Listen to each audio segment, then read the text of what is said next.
मुंबईच्या आरे कॉलनी परिसरामध्ये अनधिकृतपणे एक दर्गा उभारण्यात आलाय आणि या अनधिकृत दर्ग्याच्या विरोधात तक्रारी देखील प्राप्त झाल्या। त्यामुळे महानगरपालिका आणि आरे प्रशासनाकडून कारवाई केली जाते। कायदा आणि सुव्यवस्थेचा प्रश्न निर्माण होऊ नये म्हणून पोलिसांचा मोठा बंदोबस्त आरे कॉलनीच्या याच परिसरामध्ये तैनातही करण्यात आलाय।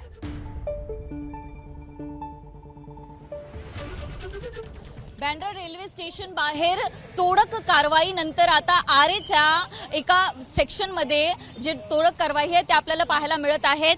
3 बुलडोझर इथे आणण्यात आलेले आहेत आणि राज्याचा जे दुग्ध विभाग आहे त्यांच्याकडून ही कारवाई जी आहे ती करण्यात येत आहे। आपण पाहू शकता दृश्य इथे सीआयएसएफचे जे टीम आहे तुकडी आहे ते इथे आपल्याला पाहायला मिळत आहेत। मुंबई पोलीसचे जे दळ आहे ते आपल्याला पाहायला मिळत आहे आणि जी तोडक कारवाई जे अतिक्रमण केलेला दर्गा म्हणत आहेत त्याची तोडक कारवाई सध्या सुरू झालेली आहे।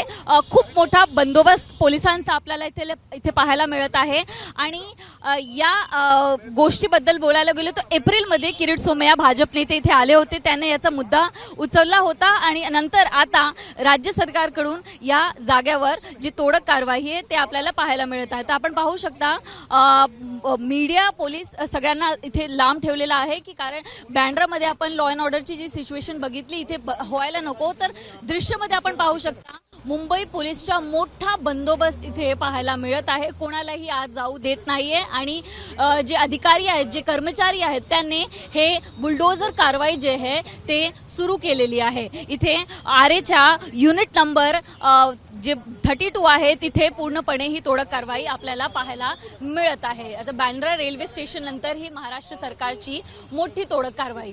कॅमेरा पर्सन अनूपसह नम्रता दुबे, एबीपी माझा, मुंबई। आरे प्रशासन आहे त्यांच्या हद्दीमध्ये एक जागा आहे जिथं अतिक्रमण झालेलं होतं।